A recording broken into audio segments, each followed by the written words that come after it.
दोस्तों नमस्कार। आप सभी का विश्व भारती यूट्यूब चैनल में बहुत बहुत स्वागत है। धन्यवाद।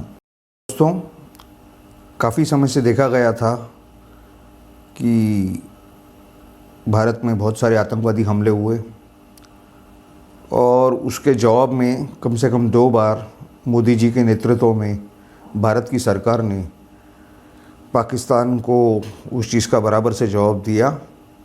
और सिर्फ उतना ही नहीं, जबकि ये भारत में पूरा विदेशी ताकतों ने भारतीय लोगों का दुरुपयोग करके यहाँ पर जो पूरा वातावरण बिगाड़ा है, उसके बाद आपने देखा होगा कि किस तरह चाइना ने नो मैन्स लैंड, भारत की ज़मीन नहीं, नो मैन्स लैंड पर जो घुसपैठ की थी, वहाँ से उन्होंने अपनी सेना पीछे ले ली है। और जैसे ही ये खबर आई, उसी समय कश्मीर में कुछ आतंकवादियों ने खुलेआम मारकाट चालू कर दी, लोगों के ऊपर गोलियां चलाना चालू कर दी और कई लोगों की हत्या की गई। इस संदर्भ में सबसे पहली चीज़ तो ये है कि ये जो हमारी विदेशी ताकतें हैं, ये हमारे युवा वर्ग को मिसगाइड करके, गुमराह करके उनसे अजीब अजीब काम करवाते हैं और उनका मिसयूज़ करते हैं। हमारी युवा पीढ़ी को मालूम नहीं रहता कि वो किन के हाथों में फंसे हुए हैं।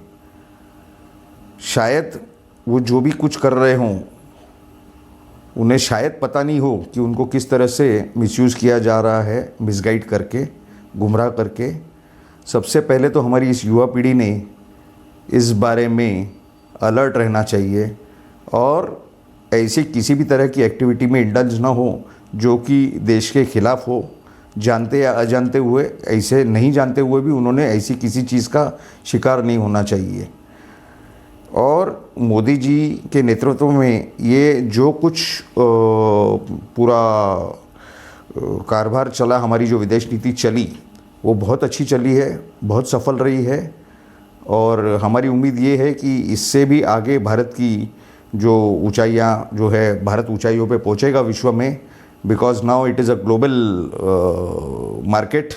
तो उसी तरह से पूरा विश्व भी जो है उसमें भारत और प्रगति करेगा, ये तो हमें इस बारे में कोई शंका नहीं है। दूसरी चीज़ तो जहाँ तक चाइना का सवाल है, तो चाइना के बारे में हमारी ये उम्मीद है कि भारत अपनी जो स्ट्रेटजी है, जो पॉलिसी है, वो थोड़ी सी बदलेगा, शिफ्ट करेगा। अब सभी को मालूम होगा कि तिब्बत के जो दलाई लामा हैं वो और उनकी जो पूरी टीम है, उन्होंने भारत में असाइलम लिया हुआ है और कई वर्ष यानी 4 से 6 साल पहले तक वो काफ़ी एक्टिव रहा करते थे। उनकी कुछ ना कुछ तिब्बत में, यहाँ रहते हुए भी कुछ ना कुछ तिब्बत में एक्टिविटीज़ हुआ करती थी। और अभी कुछ 4 से 6 सालों में देखा गया है कि ऐसा कुछ एक्टिविटीज़ उनकी दिख नहीं रही हैं। तो अभी सही समय है कि जो चाइना के बारे में, भले चाइना की जो सरकार है वो भले ही तिब्बत और दलाई लामा को रिकग्नाइज़ करती हो, लेकिन उनकी सोवरेनिटी को, सार्वभौम अधिकार को रिकग्नाइज़ नहीं करती।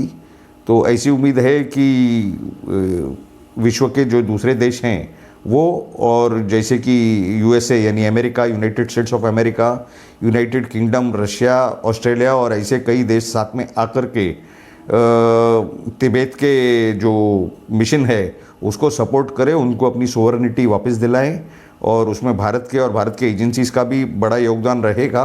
तो ये सब लोग जो हैं भारत के साथ आकर मिलकर और चाइना को काउंटर करने में और न्यूट्रलाइज करने में तिब्बत को और दलाई लामा को सपोर्ट करें, ऐसी हमारी तो उम्मीद है। और इस तरह की पॉलिसी का जो चेंज है, शिफ्ट होना बहुत ज़रूरी है। और हमारी भारत की सरकार से और भारत के प्रधानमंत्री श्री नरेंद्र मोदी जी से अपील है कि इस बारे में वो कुछ अच्छी तरह से विचार करके और कुछ देशों को साथ चर्चा करके और इस तरह के किसी काम की शुरुआत की जाए, जैसे कि जो चाइना, जो कि चीन, इनका जो कुछ हाल हो चुका है, अब विश्व में इनसे कोई डरता तो नहीं है। और हमारी क्वाड की जो ईस्ट में, साउथ ईस्ट में और चाइना सी के अंदर जो कुछ हमारी एक्टिविटीज़ चल रही हैं कुछ देशों के साथ, वो इसी तरह से चलती रहे। और चाइना का जो तरीका था काम करने का इस विश्व में, और दूसरे देशों को पैसा दे करके और फिर वो देश पैसे वापस नहीं दे पाते, उनके लौटा नहीं पाते और उनका कब्ज़ा करना, जैसे कि पाकिस्तान के साथ किया और कई मुल्कों के साथ किया है। पाकिस्तान के साथ जो भी किया वो बात और है, लेकिन उनकी एक पॉलिसी रही है। अफ्रीका में भी आप देखेंगे तो कई देशों के साथ ऐसा ही उन्होंने व्यवहार किया है। तो इसको कहीं ना कहीं हमने हर्डल डाल के और रोकना बहुत ज़रूरी है, वरना चीन एक ऐसा देश है जो विश्व के लिए बहुत बड़ा प्रॉब्लम बन सकता है, कर सकता है। अभी भी आपने देखा जो कोरोना या कोविड जो भी शुरू हुआ वो चीन से ही शुरू हुआ है। तो इससे मुझे लगता है कि जो भी बड़ी ताकतें हैं इस विश्व में, जैसे कि United states of America, Australia और साथ ही में रशिया और यूनाइटेड किंगडम यानी यूरोप के और भी कंट्रीज, जर्मनी वगैरह, इन सब लोगों ने मिलकर के आगे आना चाहिए और इस तरह की किसी फ्रंट बनाकर भारत के साथ में और आगे कुछ काम करना चाहिए, जैसे कि चाइना को उनके लिमिट में रखा जा सके, कंट्रोल में रखा जा सके और उनकी जो ये गलत गतिविधियां हैं उनको रोका जा सके। ये बहुत ज़रूरी है। आगे आने वाले समय में इन सब चीज़ों का पूरे विश्व को ही लाभ होगा और जो गलत गतिविधियां हैं चाइना की, उनके ऊपर बहुत बड़ा कंट्रोल रहेगा और हो सकता है कि जितना ज़्यादा कंट्रोल रहेगा उतना ही पूरे वर्ल्ड के लिए ये बातें बेनिफिशियल रहेगी। तो फिर से एक बार भारत के प्रधानमंत्री मोदी जी के बहुत अच्छे काम पर उनका बहुत बहुत धन्यवाद करते हुए आप सभी का भी धन्यवाद, नमस्कार। सभी से निवेदन है कि हमारे इस विश्व भारती यूट्यूब चैनल को ज़रूर सब्सक्राइब करें और इनका नोटिफिकेशंस ऑन रखें। धन्यवाद।